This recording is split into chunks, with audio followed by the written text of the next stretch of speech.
بیان شروع کرنے سے پہلے ایک چھوٹی سی وضاحت کر دوں. میرے بارے میں ایک پوسٹ چلائی گئی ہے کہ مفتی طارق مسعود صاحب کی سالانہ آمدن 12 کروڑ روپے ہے.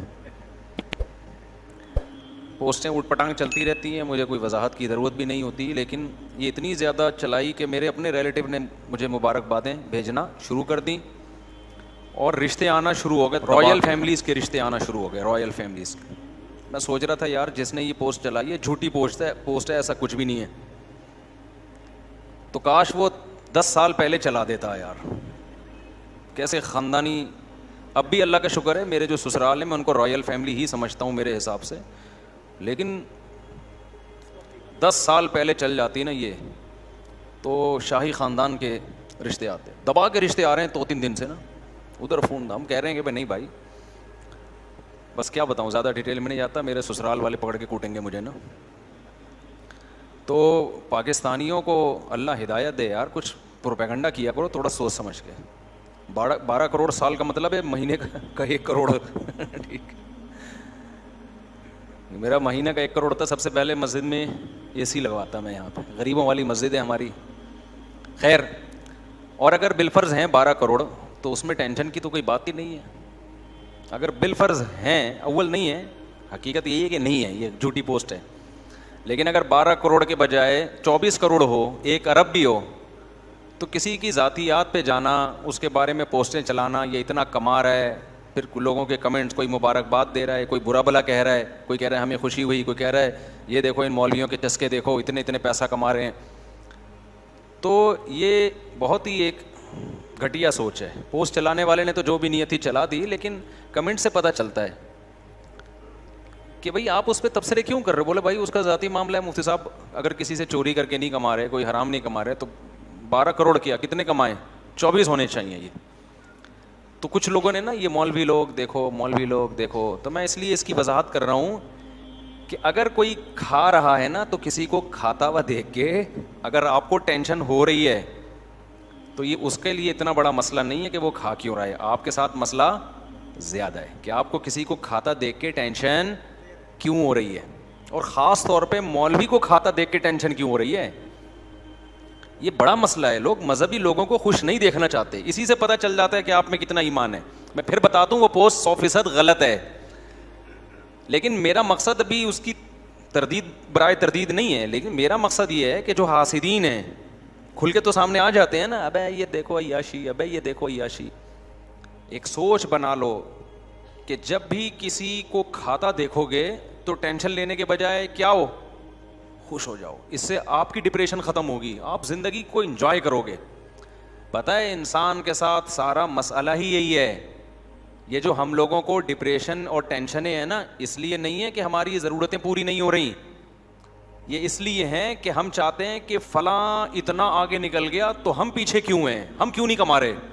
ساری ٹینشن اس کی ہے. یہ کمپٹیشن ختم ہو جائے نا, ساری دنیا سکون میں آ جائے.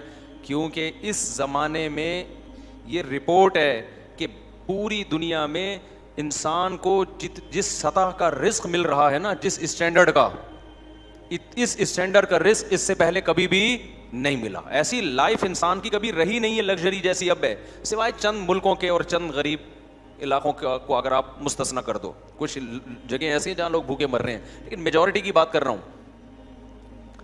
یہ لیونگ اسٹینڈرڈ جو انسان کا آج ہے نا, لباس میں, خوراک میں, رہائش میں, سواری میں, یہ اسٹینڈرڈ آج سے پہلے کبھی بھی بولو نہیں تھا.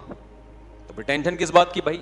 ٹینشن اس بات کی کہ اس کا مجھ سے بھی اچھا کیوں ہے, اسی میں مر رہے ہیں سارے. آپ مجھے بتاؤ, پہلے پنکھے تھے گرمیوں میں؟ ہمارے پردادا سے بھی ہم اوپر کی طرف جاتے ہیں تو پنکھے بھی نہیں تھے. بہت مالدار لوگ ہوتے تھے جو ملازم رکھتے تھے جو یوں بیٹھ کے پنکھے چلاتے رہتے تھے. جیسے ہی وہ ہٹا تو بس گرمی سے پسینہ نکلنا شروع. میں نے ایسے گاؤں میں ٹائم گزارا ہے جہاں لائٹ نہیں ہے, گرمیوں میں بھی وہاں ٹائم گزارا, تو مجھے اندازہ ہوا کہ ونس اپون اے ٹائم لوگ کیسے رہا کرتے تھے بھائی, کیسے رہا کرتے تھے یار, لیکن پھر بھی رہتے تھے. کیا آج جو خوراک میسر ہے پہلے میسر تھی؟ پہلے مرغی کھانا یہ مالداروں کا کام تھا, کہتے ہیں مرغے کھا رہا ہے. اب